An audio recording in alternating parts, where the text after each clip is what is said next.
guys test the mics, please? Hello, testing. Testing. Testing.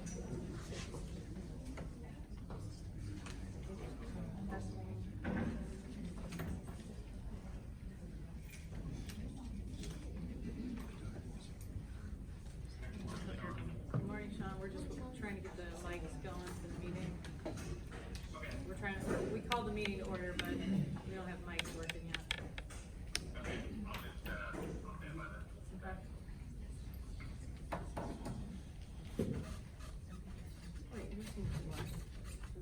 Testing. Testing.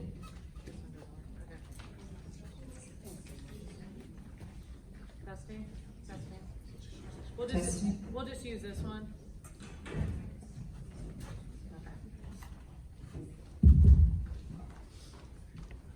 Okay, we're going to call the meeting to order. For those of you who would like to comment on an agenda item or public comments, the comment cards are in the back. Please bring them up here. You'll have 3 minutes to speak, direct the comments and statements to the board, and please direct them to the board, and we ask that you fill those out now. The first item on the agenda, well, first we need to appoint the principal designee. Mr. Whitehead is here. Is there a motion to appoint him as the principal designee for the meeting? I move to appoint Mr. Whitehead as the designee for principal holidays. Second. All right, all those in favor of Mr. Whitehead as the principal designee, state so by saying aye. Aye. Opposed? Passes unanimously. Okay, we now have the adoption of the agenda. Board members, are there any changes to the agenda? Can we get a motion to approve? I make a motion to approve. All right, all those in favor of adoption of the agenda, state so by saying aye. Aye. Opposed? Passes unanimously. All right, we do have one consent agenda comment. Mr. Thornburg.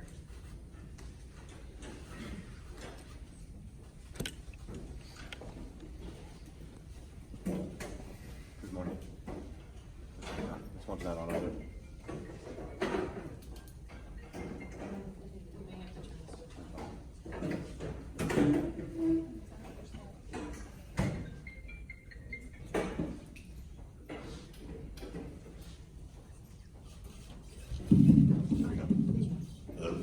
Okay, good. I would like to say good morning on the consent agenda. If we could just, I would request that you be very clear what the consent agenda items are, but the 2 months you want to approve, so everybody in the room is aware, and for the record, we know what is being consented to. Thank you. Mr. Arnold, do you want to address that? It's a question about the consent agenda. I apologize, Madam Chair, I could not hear the comment. He just wanted to know what about the consent agenda. I know it's a standard operation, but I don't know if you want to clarify any further. The consent agenda, any item action or any item that would be for discussion and subject for action to be on the consent agenda. The consent agenda, any member of the board can pull for discussion, but contracts, decisions, obligations of the board or the things like that can be on the consent agenda to expedite the process of it. Each individual item doesn't have to be called. Did you want to address the resolution briefly? I guess that's what he's looking for. Okay. The resolution is kind of incorporated with another discussion item later that talks about the concerns of the district and kind of putting some different items together. So it's specifically in regards to the issue of the voting of the appointment of Mr. Bolduc. Is that the question? Yes. Okay, so Mr. In Mr. Fishbane's investigation report, there was a comment about the fact that Mr. Bolduc's appointment to the board was erroneous as a matter of law. He's wrong. There's a charter statute, and I believe it's from 2016 that allows the charter schools to do this. Mr. Fishbane's investigation doesn't address that issue. Moreover,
All right, thank you.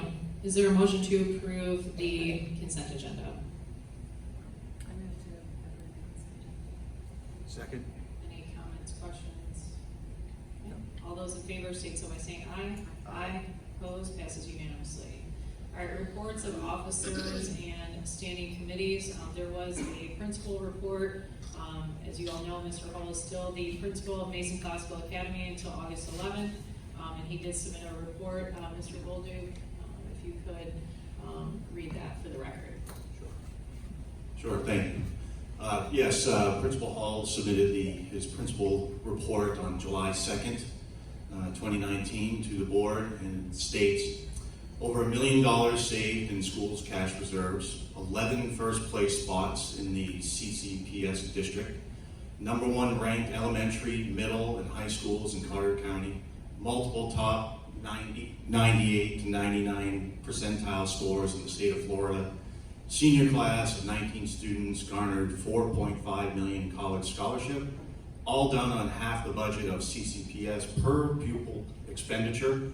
All the following MCA scores from the 2019 state testing are extraordinary, while most extraordinary are highlighted in yellow. So why don't I just highlight the ones in yellow? Starting with the third grade, English Language Arts, 91 percentile proficient, which was #1 in CCPS, 0 with a level 1. 41st in the state out of almost 2,300 elementary schools. Moving to grade 5, the math was 90% proficient, #1 in CCPS with 0 again, scoring a level 1. English Language Arts was 92 for 5th grade, #1 in CCPS, 24th in the state. 6th grade math, 94% proficient, tied for #1, only school in the district with a 0 level 1 score. English Language Arts, 89% for the 6th grade, #1 in CCPS, 27th in the state. Grade 7 math, 92% proficient, #1 in CCPS, with top 7 students removed for Algebra 1. English Language Arts, 92% proficient, #1 in CCPS, 28th in the state. 8th grade English Language Arts, 94% proficient, #1 in CCPS, 25th in the state. Science grade 8, 90% proficient, #1 in CCPS, 18th in the state. Civics, 100%, #1 in CCPS, 100% proficient. 84% level 5, which is the highest scale in 1 to 5. #8 in the state, 2 perfect scores. U.S. History, 97% proficient, #1 in CCPS, number 28 in the state, and 0 with level 1. And that is the the principal's report. Board members, any comments about it? Thank you, Principal Hall, for the report, and I am here. All right, we are going to move on to community comments. Again, 3 minutes. We have Heidi Jenkins.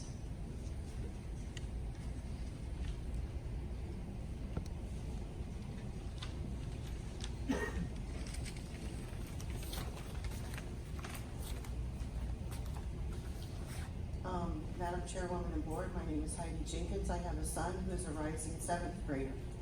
I have some questions that I would really like someone from the board to answer, but I am expecting that they will never be answered like so many questions from the past. I'm hoping my expectations are wrong. Number 1, why was it necessary to hire an attorney to investigate the CCS report? Simply answer and refute the allegations, backing it up with documents.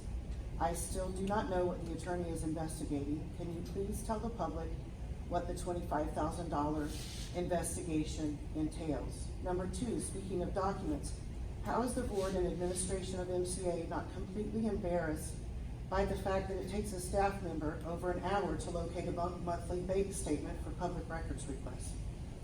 Numerous parents have requested monthly financial records, which we deserve, and they're all being sent invoices ranging from $30 to $42 for statements of anywhere from an hour to almost an hour and a half to get a bank statement.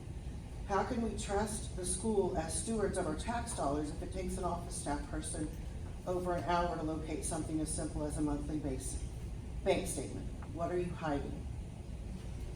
Number 3, Why did the board keep referring to the Hillsdale letter as a knee-jerk reaction to the June CCS report?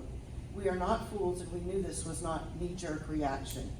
The board chairwoman received a letter from Hillsdale addressing many of these same concerns in December 2018. Number 4, how can a board member honestly and ethically evaluate a principal that she is business partners with? And how can that same principal turn around and provide a non-biased evaluation for an employee that is also an officer in this same company? While this relationship may not legally be a conflict of interest, it is of great concern. Here's some wording from the contract between this LLC and a American Classical Charter Academy. The school will pay the consultant an annual fee equal to 8% or 8.5%, it's stated 2 different ways, of the school's gross revenue for each school year in which the school is in operation, starting August 15, 2019. There was much talk at the last meeting about all the free help Mr. and Mrs. Lichter, Mr. Hull, Mr. Marshall, Ms. Turner have given to schools all over the state and beyond. They've been doing it a long time, and they'll continue to help other people in these kind of schools for free. I guess that's just until next month when they receive their first payment. The original stakeholders of this were Ms. Lichter, Hull, and Ms. Smith. After some time of operation and near the time of the signing of the above-mentioned contract, Mrs. Lichter was no longer listed as a stakeholder, and in her place was her husband, Nick Lichter. I would also like to add that my 7th grader loves everything about this school, and he thrives here. Your time is up. Thank you. I will also add Thank you. that other years Your I time is have up. had some contentious exchanges. Excuse me, your time I is will up. continue like she did at the board meeting. Excuse me, your time is up. Please remember this is a public Excuse me, funded officer, we're not doing this today.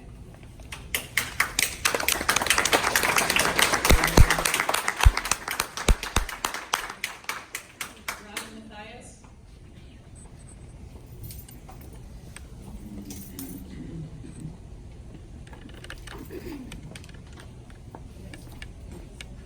Good morning. My name is Robin Matthias. You probably know me as my husband was on the board and a critical element in opening this school upon its first year. I have just retrieved a couple lines from a book called the Board Governance Training Manual. You can also find a copy at www.charterschooltools.org. Number 1, the ability of the charter school to carry out its mission and vision depend on the strength of its organizational foundation. A critical element of this foundation is the charter school board itself. The board carries the mission of the school into the community and brings the views of the community into the school. Its importance to the health of the charter and its financial base is primary. Number 2, boards fulfill a legal responsibility. Charter schools serve the public and do not operate for any individual's personal gain. The charter school is required to have a governing board to ensure that its operations continue to focus on serving the public. The public means us. It's our children here in our community. And we know that Kelly and her husband and Mr. Hull and Gina Smith have formed their classical charter management group, which we've just heard Ms. Jenkins talk about. So I won't go into that. I believe in capitalism, go for it. But you can't do both. Your time and attention is here. It shouldn't be there. And obviously you've been doing it for a while, and obviously things are suffering, as we can see. Number 3, the ability of the board to remain objective is critical to its effectiveness in guiding the charter school. This board technically has 3, but legally what we think is 2. The treasurer has been a rotating seat ever since Jason Lane resigned. How do you run a school with 2 friends at the helm and expect to be taken as an objective board with organizational foundation? History has shown that Kelly is unable to work well with others, both here and on the Excuse me, your CPS comments board. are not to be disrespectful and personally directed. Okay. That's per You board can policy. scratch that. You can scratch that. That is why there is a minuscule board. I can't go forward with my next line. But this school doesn't belong to you and your kids. It belongs to all of us.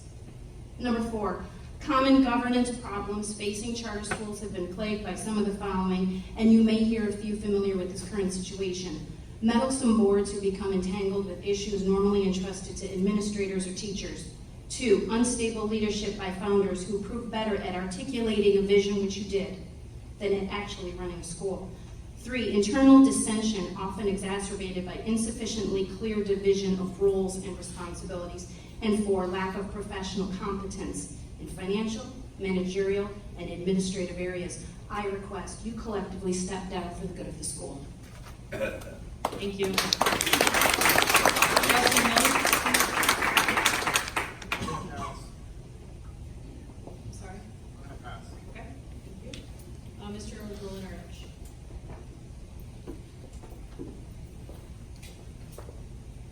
Good morning.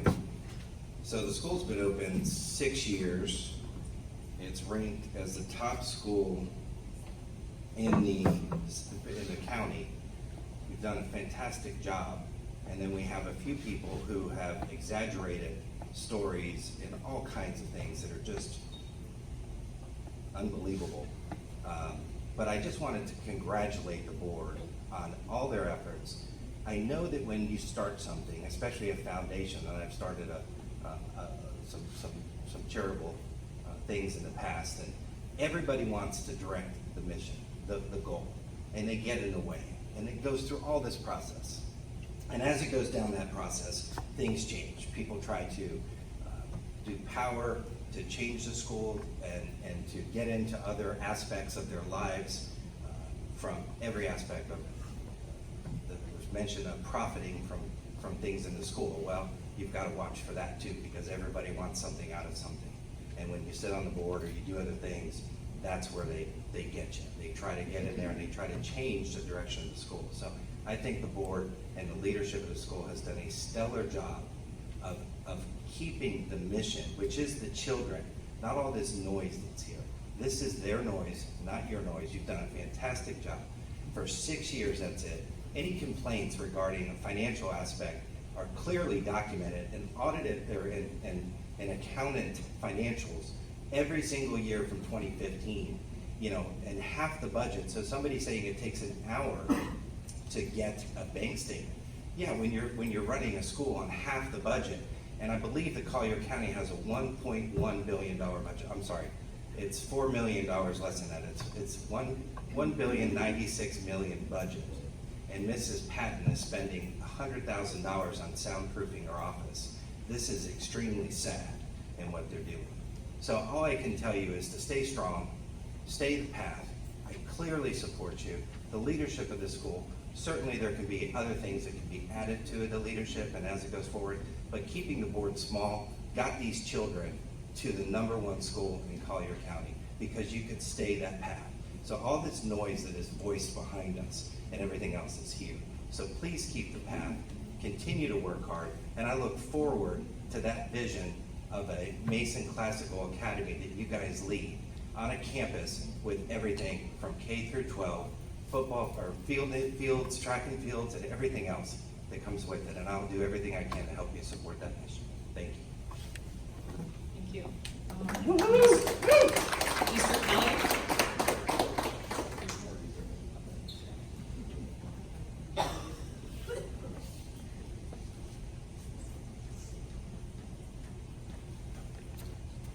Thank you. My name is Jim Kelly. I've been in the community for a while.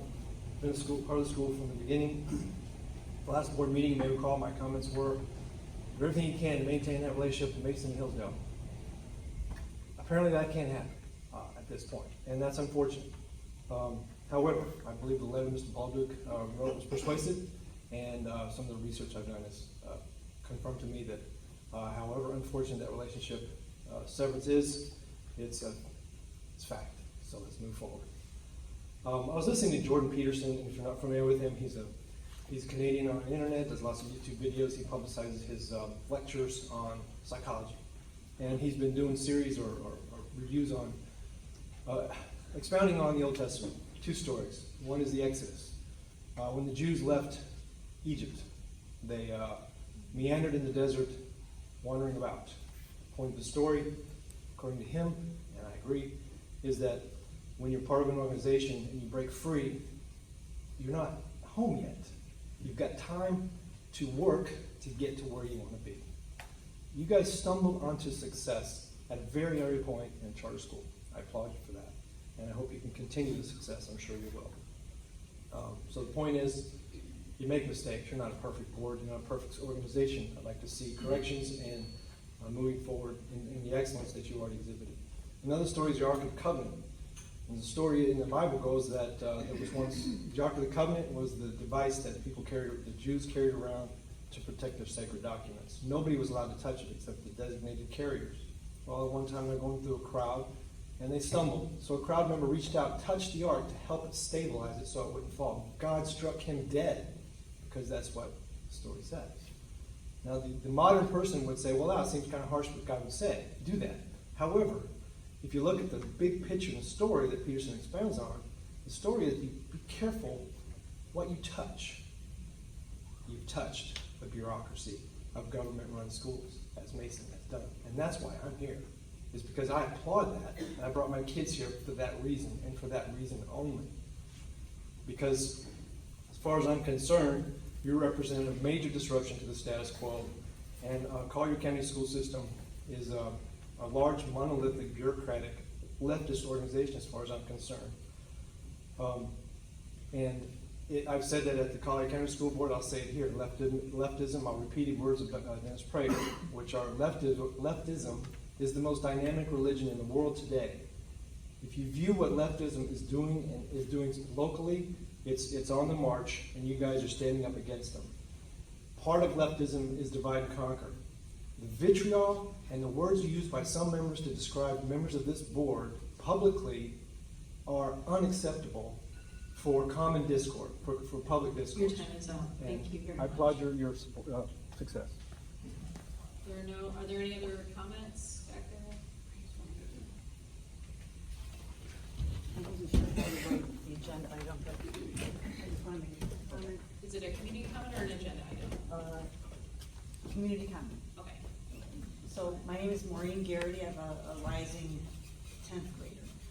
And I listened to that report of the students and how well they've done and how well the school has done. It's astonishing. But we can argue about all this stuff here, but the bottom line is Hillsdale has put forth their requests. They have not been complied with. Hillsdale pulls their affiliation. We are no longer a Hillsdale charter school. That's why I came here. My prediction is that the Collier County School Board is going to take this school, and we don't want that. They are going to move in and take this school. They want these numbers. So consider what you're doing, and think about these kids, especially the juniors. These kids they need this year to move on. So I thank you for your time and for your service and for the school that you started. Thank you.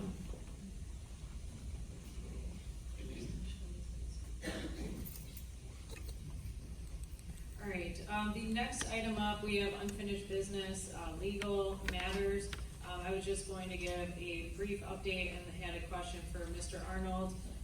The Coleman Law Firm is conducting their independent investigation into the Fishbein report, and he just said that they're working diligently on getting that complete as soon as possible.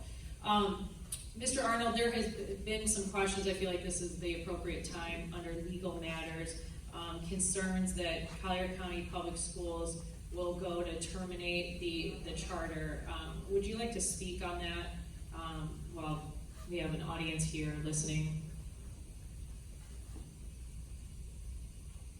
Sure. I don't have any indication that that's happened at this point. Is there anything on there? Did they have a meeting on July 8th? Their agenda should have published. Is that something that's on their agenda? Madam Chair. We haven't seen a meeting posted. There have just been rumors that there is going to be a meeting, but at this time, based on what you see, the CCPS school board has no legal grounds to terminate MCA's charter. Is that correct? As far as I see, again, the simple answer is yes. Without getting into further explanation, at this point, I don't see anything that was in the investigation that would lead to a termination, a successful termination proceeding by them. Okay, thank you. Are there any questions by the board on legal matters? Okay, the next item up is the Fishbein report. Board members, there's an item under Google Drive that Mr. Arnold should have emailed to all of you. So even though Mr. Arnold, our attorney, said that the report by John was not a document from the district letting the school board know that there were any violations, but we wanted to be proactive anyway, so we've been working with Sean on this. Mr. Arnold, let's just go through these lists here of the alleged defaults and cures. So we have the finance committee. Can you speak on that briefly? Correct. So in this instance, the district points out the fact that there was a finance committee that was called for under the application of the school, and that there appeared in 2016, and there was lots of comments about this, that there was an attempt to fill out that committee, and then the committee was never formed, and it appeared that it just kind of lapsed at that point, and then it never was reformed. So it would be my recommendation that the board reinstitute that committee, and that the board, of course, can choose if whoever would want to come to the board. I think based upon background credentials, Mr. Bolden would make an ideal chair for that, and then Mr. Bolden would select the members who would be on that, would take public comment, interact with the public, and other things like that. The committee would be my recommendation on the best practices of other clients that we have. The committee would meet 3 times a year, one after each FTE survey period. So for those who don't know, there's FTE full-time equivalent survey, which is done in October and February each year, and that is in essence seeing how many students there are in the school, which drives the amount of money that comes into the school, and then you can revise the budget based on that. And then in May, when either April or May, when the school would be looking at finalizing its budget for the next year. So that would be kind of a working committee that would then report back to the board. That would be a sunshine committee. So minutes need to be taken, notice needs to be given, other things like that, because it does make recommendations to the board. And then, of course, additional meetings could be called as desired. Board members, any comments? I just wanted to point out, because Mr. Arnold and I discussed this isn't a statutory requirement, it's more of a best practice, and like you mentioned, it was in the contract. But just for the record, the Collier County Public Schools that oversees a $1 billion budget does not have a financial oversight committee. Moving on to audit committee, Mr. Arnold. So the audit committee is a similar type of committee. It was something that was put in the application, and I think that this is a form of a substance issue that the school every year does meet and approve the audit, but the meeting minutes don't seem to reflect that the school, that the governing board actually sat as the audit committee at that time. So what you would want to do is when your audit is particularly due, it depends on the county, but either the end of July or the end of August. So when the audit, and this is taking the grading to your auditor, when the audit is presented to the board, then the board would need to either initially meet or adjourn and re-speak as the audit committee, discuss the findings and recommendations of the independent auditor, and then discuss it. So in essence, the audit committee is the committee that the board could meet as the audit committee itself, or of course you can create a separate one if you'd like to do that. But eventually the audit needs to be approved by the governing board. So I think that in instances where you have an audit committee, my recommendation would just be that the board just sit as the audit committee as statute reflected. All right, the next one was sunshine law violation. Specifically, I was accused of violating sunshine, but after review of the emails, it was in fact Mr. Baird. Mr. Arnold, can you speak on that? Right. There was a discussion about the fact that there was a dispute among there was concern expressed by staff about the level of work that Mr. Baird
thank you. We'll get that scheduled.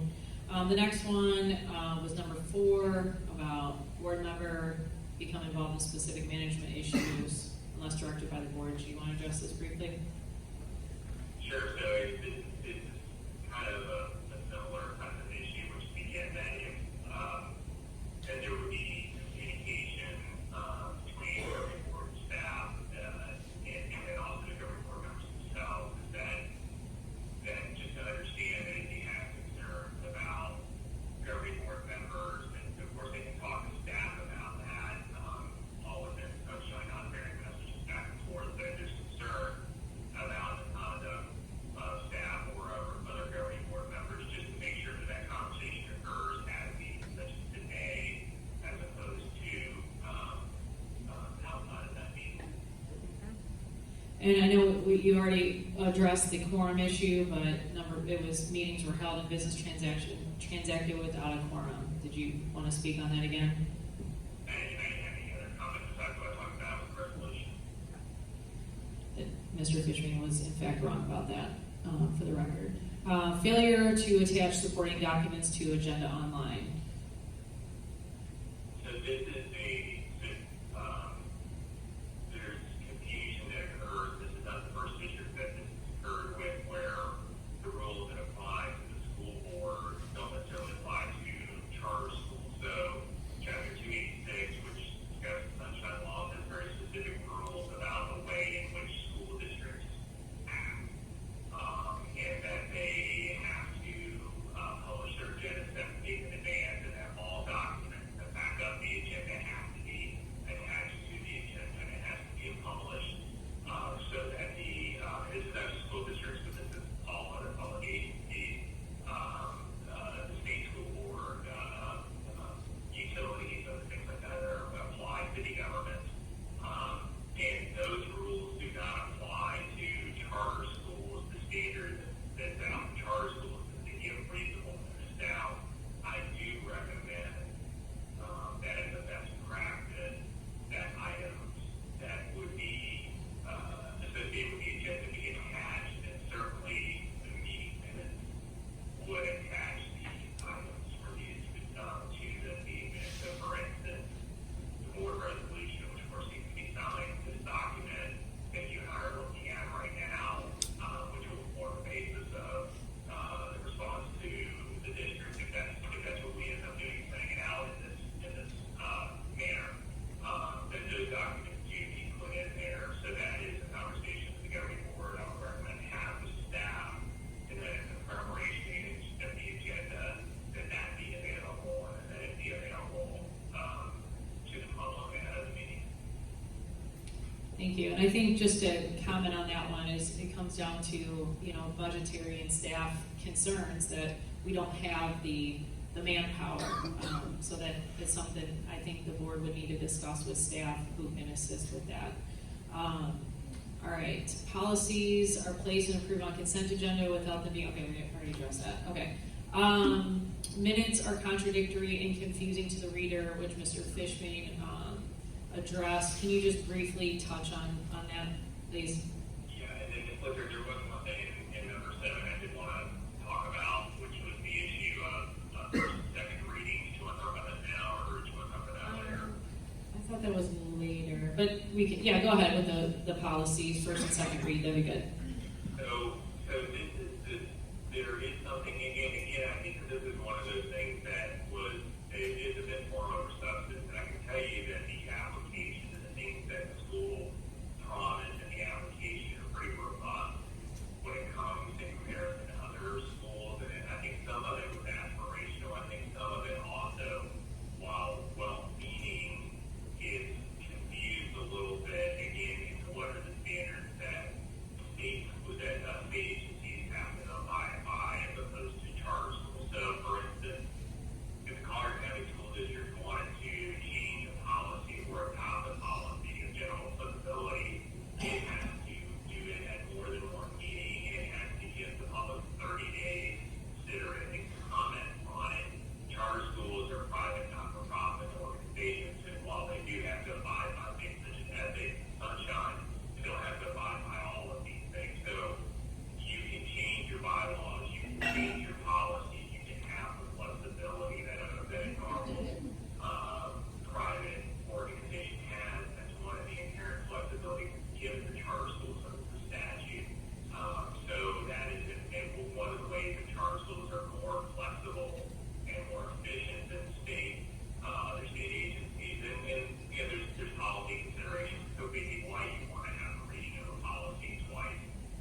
All right, now about the meeting minutes, if you want to address that. From a legal standpoint, there appears to be some typos. These appear to be just errors that seem honest. And that we discussed, and also we discussed the issue of attachment to the agenda, and making sure that they're consistent. So, I think, Miller may be addressing some of these issues, today. I don't know, I've had some discussions with her, in regards to making a couple of, corrections that are errors. And the other thing is just as a board, just make sure that you read the meeting minutes, carefully before you adopt them, because it seems like it was, motion to adopt or agenda as opposed to, and I don't recall what it was supposed to be. And it seems like this is a really nitpicky item, that they may be correct about, and I think it's just to be a little more diligent about the meeting minutes. All right, School Advisory Council, can you briefly address that? Sure, so the School Advisory Council is, I think, one of the very few, if not the only, committee that's required by statute. And in essence, what, there are charter schools have two options, kind of like what we talked about with the audit committee earlier. They typically have a separate committee, a separate meeting, or the governing board itself, they meet as the staff, and do that. And it appears that every year, these items were considered, but again,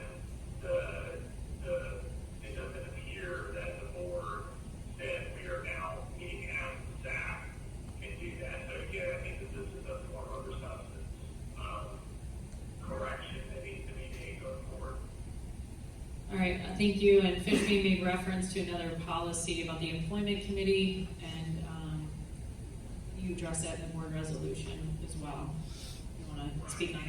And it would be to eliminate that committee. That if there's, the major items, the principal has to be engaged directly by the governing board. In theory, the principal has the authority to hire and fire everybody else. The board can adopt anything from this employment committee, which again seems aspirational for a school of this size, for the board to make those decisions, delegate that authority or keep that authority, however it wants to do it. But this employment committee would seem to be a little unnecessary for a school of your size. Thank you. Item number 11 talks about an illegal vote, Mr. Fishman wrote. Can you address that, please? Yeah, this is the same issue of the idea that that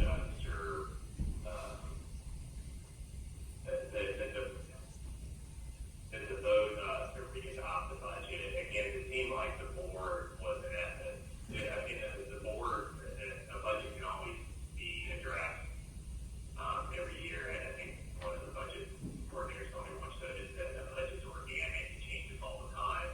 And so I don't get this argument at all that in November when the budget was put back on the agenda to vote on again, it seems like it's an attempt to answer this issue of that Mayor said the board illegally bad. And so, okay, well, we disagree, but even if you're right, we'll just re-adopt it. It seemed like it was an attempt on the board to cure a perceived problem, and I don't think it was taken. I just don't think it was taken in the right light by Mr. Fishman. So I think that I don't think I have any further comment on the resolution today. I'll also answer whatever potential dispute there is over that. Okay. Well, item about the annual election of board members, you had a recommendation about that. Can you speak on that, please? Yeah, so reappointing, oftentimes the governing board will meet and then appoint officers such as president, vice president, things like that once a year. Those will rotate, but the governing board terms last longer than a year. And I think that this annual meeting to reappoint governing board members every single year is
Board members, is there a consensus to have Mr. Arnold come back with amended bylaws for us to discuss and Yes. okay, there's consensus. All right, Mr. Arnold, if you don't mind bringing that amendment to us so we can discuss it at a future board meeting. Okay, I'll do that, and of course, the substance of that can be done later, but, do you want to discuss it, again, I was proposing 3, 2, and 1. That sounds, That was the board would like for me to propose. Yes. yes, that sounds good. Okay, and Thank then you. it would just be formally adopted the next meeting. Okay, so I'll put that on list of items to be done before the next meeting. All right, so item 14 is, again, about the first and second readings of policies, which we've already addressed. And then, let's go to item number 15. Did you want to address this regarding Ms. Parker, who was in the fish meeting report? Right, I think that basically all it is just the government board would just follow its grievance policy, rather than get into factual back and forth about what was stated, which is a whole other side of the story that I don't think is addressed there, and we're prohibited from discussing a lot of those details law. So I think that just in essence, I think it's just a reaffirmation that the board would either adopt, would either follow its current grievance policy, or would look to address it and perhaps make any changes if it wants to. So that would be the recommended item. Recommended way that I would talk about doing that. Okay, and then there were other items in fish meetings report regarding emails from Mr. Hall, but you said because of his resignation, we don't need to address that today. Right, there's no cure from that. He's resigned. So any comment that we would have about him or his behavior going forward is good now, other than, I guess he has a little over a month left in his employment, but I'm not certain that that's something we can address. All right, item 22 had to do with Ms. Miller's, excuse me, you're not interrupting our meeting, thank you. Excuse me, this is a meeting going on, we've already had public comments. We can't hear. I just want to say that I can hear very clear what he say, and this is something that I would like to be. He said because Mr. Hall has resigned, there's no cure, no discussion about it, thank you. Thank you. The other number 22, you addressed, it was about Ms. Miller's comment. I didn't know if she wanted to address that briefly, to put on the record. Yeah, so I think I want to start with that. I think that there's some, that I think the comments wanted to put into context, and what it was that she was referring to. So I think that an explanation by Ms. Miller should be sufficient.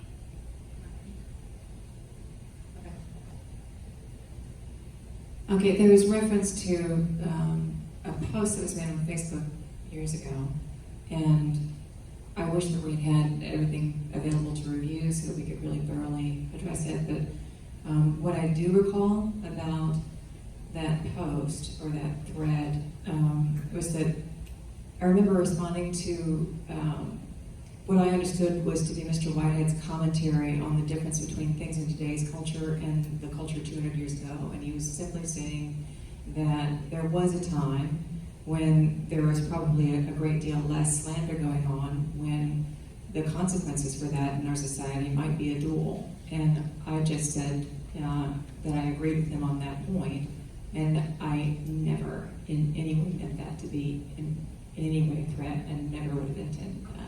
But I did learn an important lesson, and that was, again, quite a long time ago. I learned just not to engage in social media in any way that could even possibly be interpreted that way. So, thank you. Okay, the next one was about board members, me and Ms. Miller acted contrary to their stewardship and respect towards others. Mr. Arnold, we discussed this. Did you want to comment?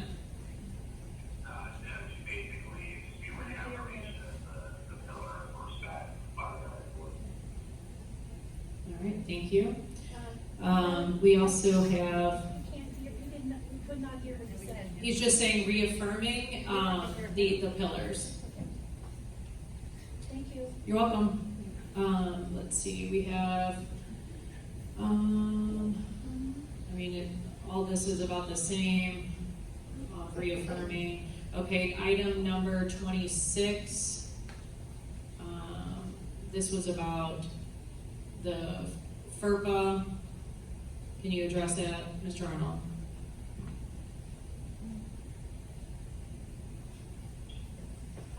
Yeah, so in essence, again, the school is limited by purpose of what it can say about it. And so to continue to bring this matter up is problematic on the district. And then in terms of potential civil liability of one of the governing board members, I don't think the governing board has a position on that. And then I think that this is the comment that we discussed that because you never know whether something is ever going to come up again before the board for discussion, that it's best the governing board members just refrain from commenting on school matters in social media other than, we're going to have a fundraiser this weekend at the school, hope to see you there, great job, this, teacher getting an award or a student getting an award or anything like that. Anything other than that just becomes problematic under as much time, even if the comments are well intentioned. Thank you. Let's see.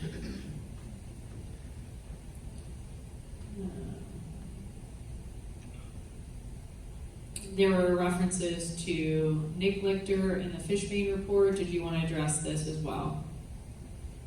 Mr. Lichter is not a member of the governing board, and that was basically my comment. So I'm not sure, other than the fact he's your husband, why this was mentioned before. Okay, the parent liaison said it was existed in name only. Do you want to address this? Yeah, so I think that the parent liaison is just incorporated as into the idea of the parent grievance policy. So I think because of that's there, there perhaps needs to be a little bit better education by the board, perhaps an explanation on the website as to what is the role of the parent liaison and how they fit into the grievance policy. Otherwise, I don't adopt the Fishbane comments or think that they're I won't provide a comment. I think they're accurate or not. But I think that just as a best practice, the school can relaunch a campaign to educate kids as well as parents as to what the role of the parent liaison and how that works. And again, reestablishing what the grievance policy is, what the chain of command is for parents to follow if they have a dispute with either a governing board member, a teacher, or an administrative matter, a volunteer, anything else. Okay, thank you. I know that policy would come back to a future meeting for us to make it clear on the parent liaison. The next item was and there were comments today about it, about the conflict of interest with my prior role with Mr. Hall. Can you please address that? I think that at this point, as I understand both you and your husband have no further role with MT, and Mr. Hall has resigned. So at this point, there's nothing secure in essence, there's no further discussion to have about that because any perceived problems have been cured by resignations. Okay, the last thing on this list was the alleged investigation of the bear complaint by MCA. Can you address this?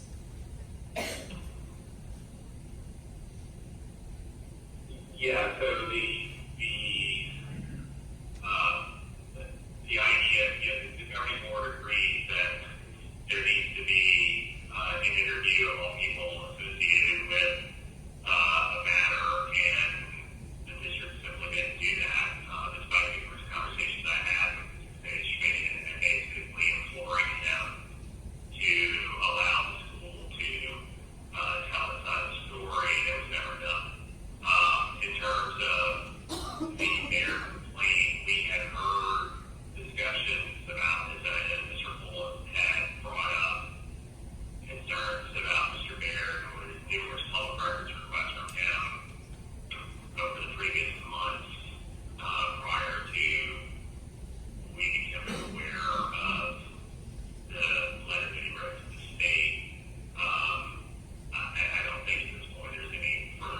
been done, the school, and my recommendation had the school's auditor look at their complaint about numerous different items, and they did a sample audit and found nothing to support his complaint. So I don't think there's anything further that needs to be done by the district or by the school at this point.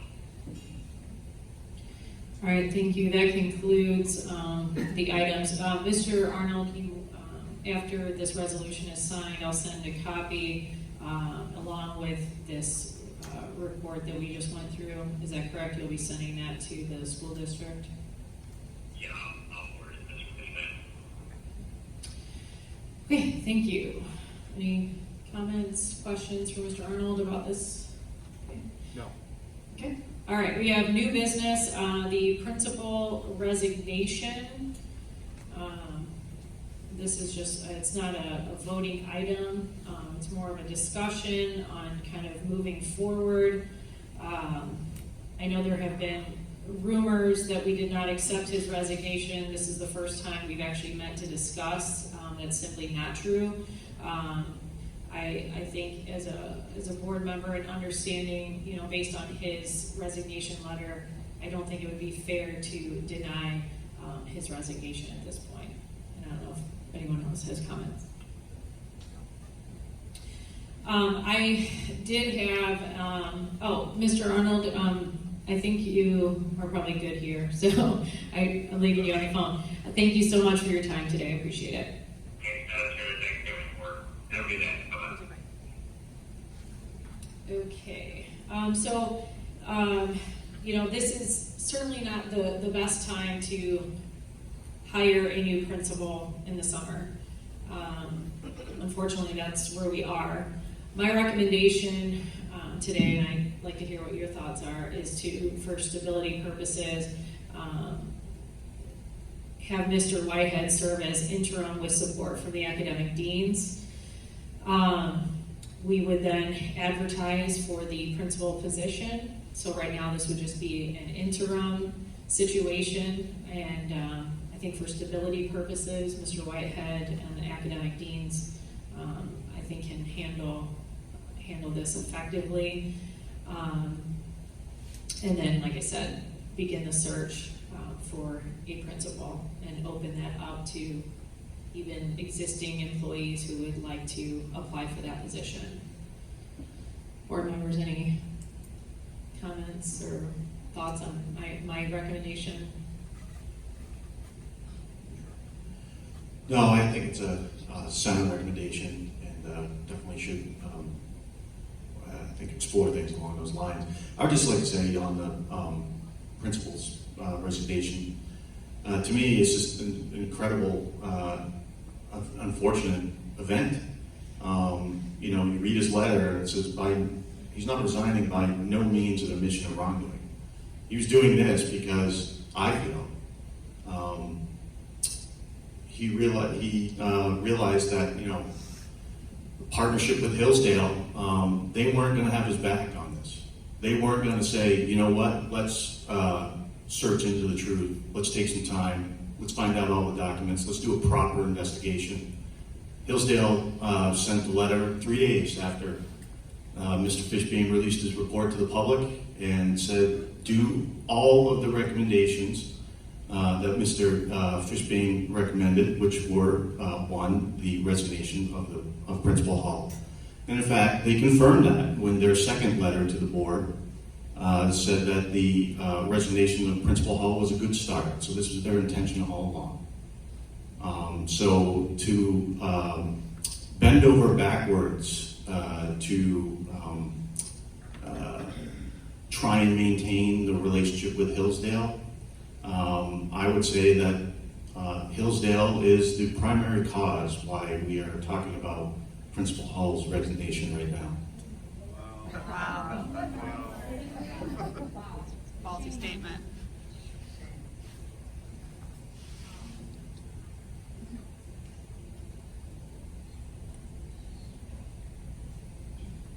I support what you said, Mr. Balduca. for years, since before the doors of the school opened, I've seen Principal Hall devote himself steadfastly to the good of the students of this school and the mission of this school. And I've never seen a man with more heart dedicated to a cause. It's tragic to me to see him have to walk away from what he had such an enormous part in creating and maintaining, and something of such beauty.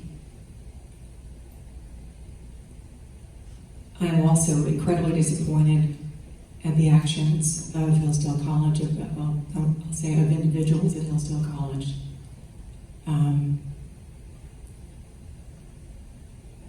What I believe, were you planning to go into the detail of the history of the events in Hillsdale? So I won't get into that, but what people don't realize, there have been so many rumors flying around about what they believe might have happened. And the truth of the matter is that we were requesting help from Hillsdale for quite a while. We were told by Hillsdale that we were not to have additional parent board members, and we, for years, were asking repeatedly for recommendations of Hillsdale alumni in this area who might be willing to serve on a volunteer board. We never got a single name. And then when we thought we were getting a meeting to get some support, to get some help, it turned out that the case was quite the opposite. So I look forward to Mr. Hall and his family coming back to the United States and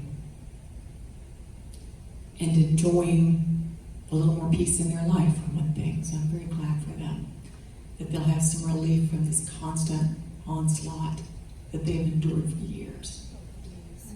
So that's my comment. Thank you. All right, so do we have a consensus on moving forward just in that direction with the interim situation and then posting the job and doing a principal search? Do we have consensus on that? Yes. Okay. All right, the next item up is new business. Like Sean mentioned, this is in our bylaws annually, election of officers. Is there a motion to keep officers the same for next year? I make a motion to keep officers the same this year. All right, any other discussion, questions? All those in favor of keeping the officers the same for next year, say so by saying aye. Aye. Opposed? Passes unanimously. All right, Ms. Westerveld, you were on here for scheduling software purchase. Did you want to just come up if you had anything? Well, yeah, I didn't know if you had any comments you wanted to say to the board. I did want to explain. Yeah. Hi, how are you guys? Thank you.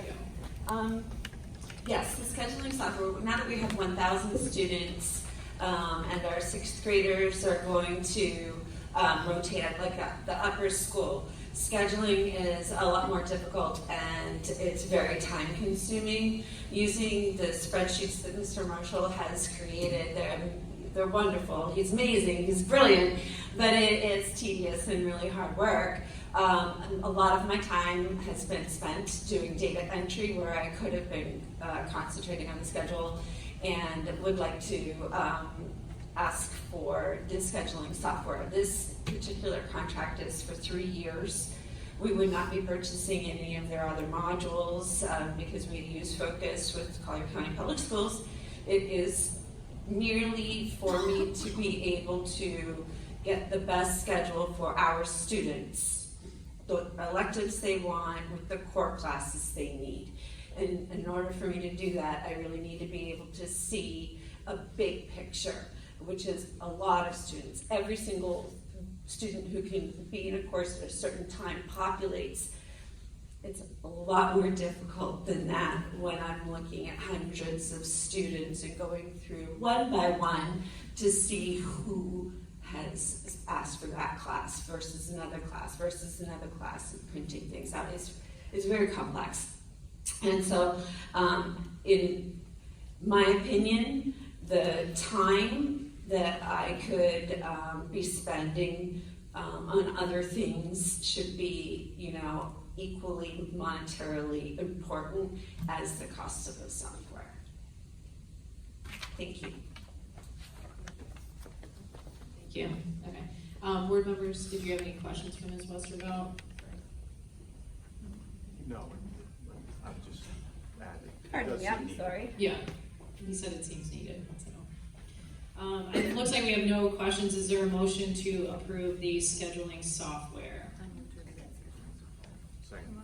All right, all those in favor of the scheduling software purchase, say so by saying aye. Aye.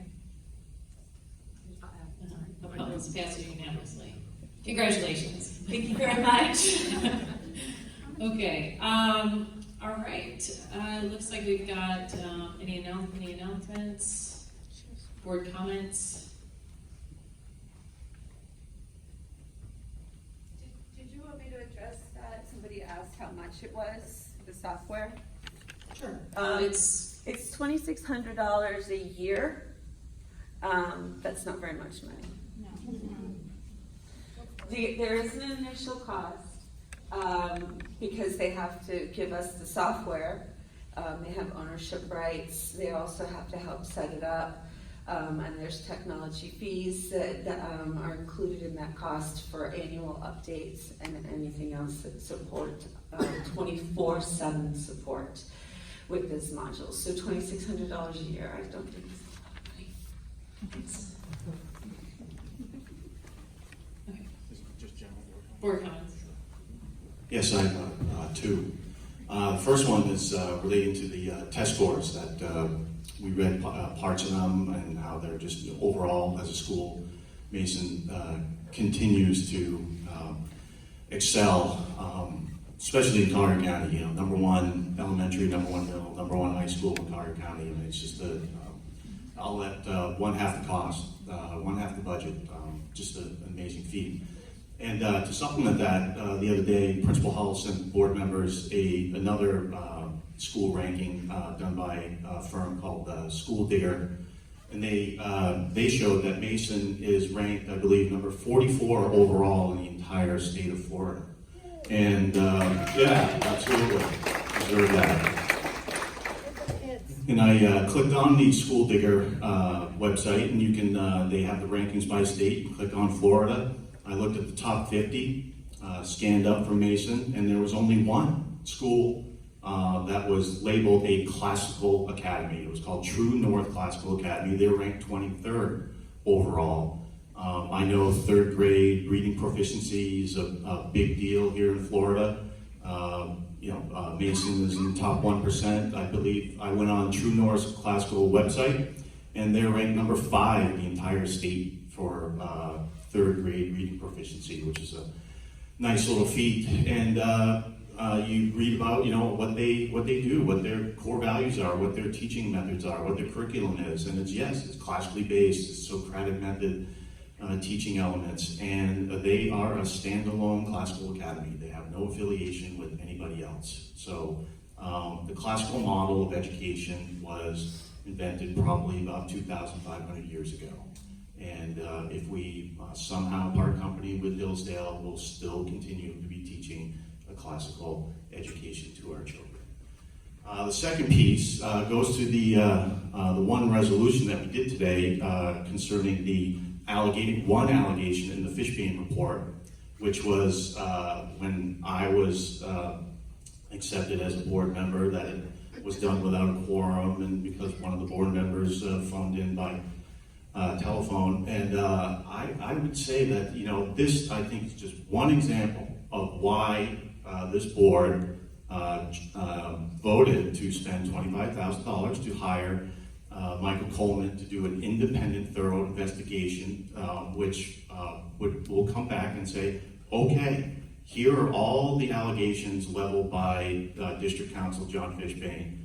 Here are the facts, and just this one instance where it said essentially this board's been operating illegally since I was elected to the board. Said because one of them called in by telephone, and that's not legal. Well, if you just looked at the Florida statute, which I did, it took me about an hour to find two pieces of information. One, it says right here, Florida statutes for charter schools. Each charter school's governing board must hold at least 2 public meetings per school year in the district where the charter school is located. And it goes on to say, members of the governing board may attend in person or by means of communications, media, and technology. How the district council had a year and somehow couldn't find this information is beyond me. And then to read it to the public, to this board, and then publish it to the public, and inferring that we are operating illegally is just astonishing. And then he also quoted an old board policy. Didn't even ask us one question. Is this your current policy? Well, if he would have asked us that question, is this your current policy? We would have said, no, that's not our current board policy in that language about proxy, you can't call in electronically and it doesn't form a quorum. That was removed. So just in this one instance, I think shows the reason why we are taking our time. We have hired an independent attorney to do a full, thorough, and impartial investigation.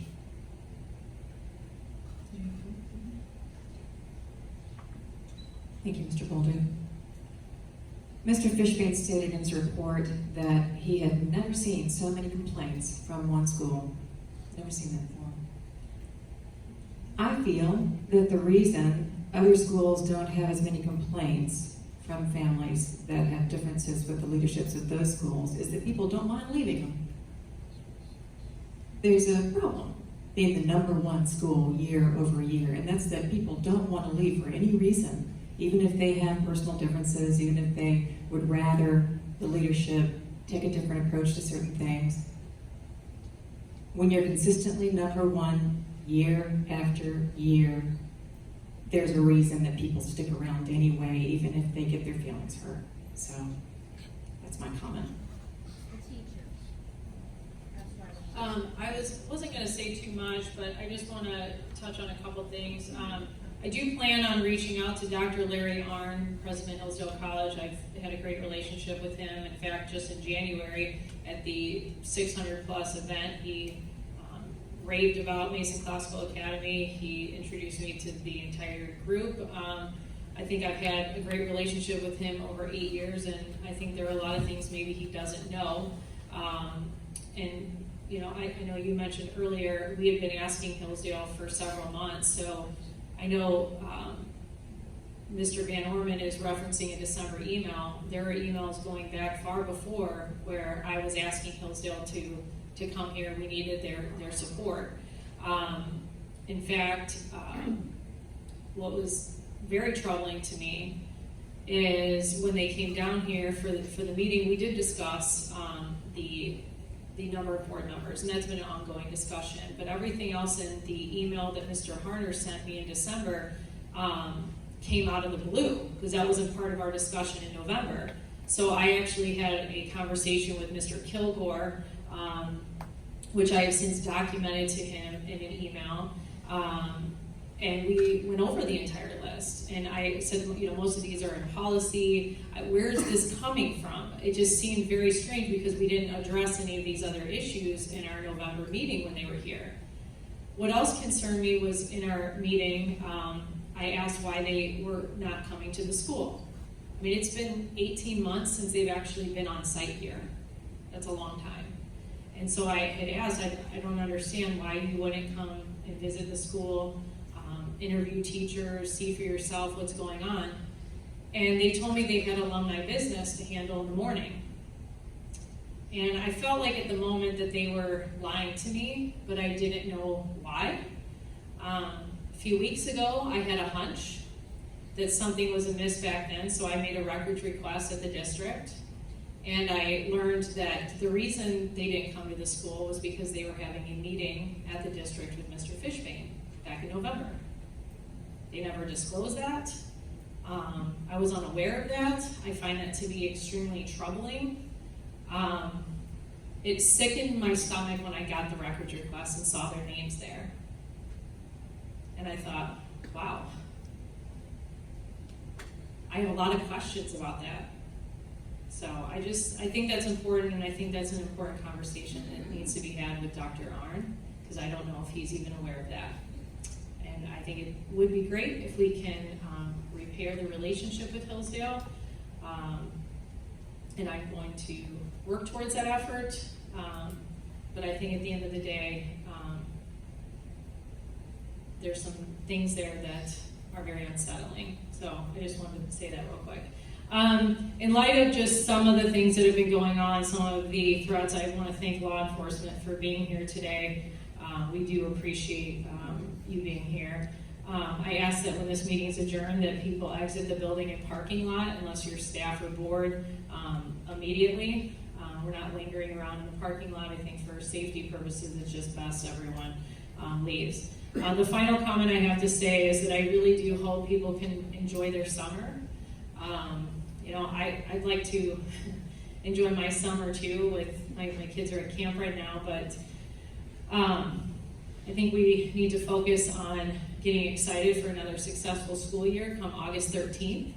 I know the teachers will be coming back in second week of August. I think it's the second week of August, or they'll be coming here for training. And they're already here. Many of them, staff is working extremely hard getting ready for the next school year.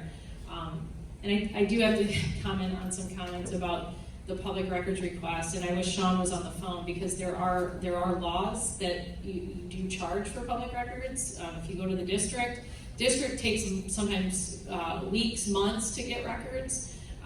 We are short-staffed here, so I thought it was disrespectful to insult staff, because we have a lot of people wearing many different hats in this building that work their tails off for this school. And to disrespect them like that, I need to say something, because it would be terrible if some of these staff members left because of these kind of pressures. And they said, I'm done. I'm not doing this anymore, because these people are the core of this school. I mean, there should be rooms and classrooms and fields named after some of these people for how much commitment and dedication they've had. So please be respectful and think about that. If you are in fact doing this for the kids, remember, there's a lot of people's lives that have been damaged as a result of some of these actions. So I'm looking forward to an amazing year. And I have to say this because this has kind of gotten lost in all of this, but I was here on the last day of school, and I told Mr. Hall something was different about the last day this year that I hadn't seen in previous years. I saw kids, boys and girls both, shedding tears because they were sad that school was ending, hugging their teachers, hugging their friends. I mean, I had never seen it like that in this building before, and I said it was really special. And I feel like we've come so far in such a short amount of time, and we are still in a fragile infancy state. I know some don't agree with that, but we've only had 2 graduating classes. But I'm excited for the upcoming year. I know this board is excited. The staff is doing a lot. I commend them. Most of them are here for this meeting, and I just want to personally thank them for their commitment and dedication, because you guys are in the trenches every day, and we're super grateful. And you make this place amazing. And I think with all of us, we've worked really hard the last 5 years, and we'd like to continue that success. So I wish everyone a wonderful summer. Enjoy it. Have some fun. Have some joy and some peace in your lives, and enjoy your kids. They're growing up super fast, and I look forward to seeing everybody in August. Again, please exit the building and the parking lot. This meeting is adjourned. Thank you.